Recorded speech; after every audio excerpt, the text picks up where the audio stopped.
You ask Tiger to solve. This deals with linear equations with one unknown.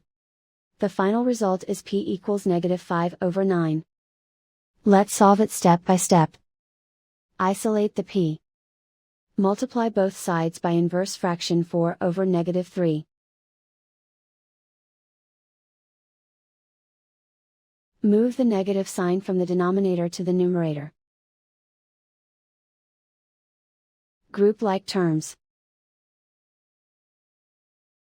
Multiply the coefficients. Simplify the arithmetic.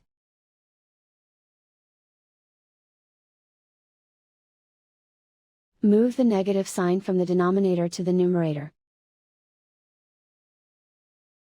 Multiply the fractions. Simplify the arithmetic.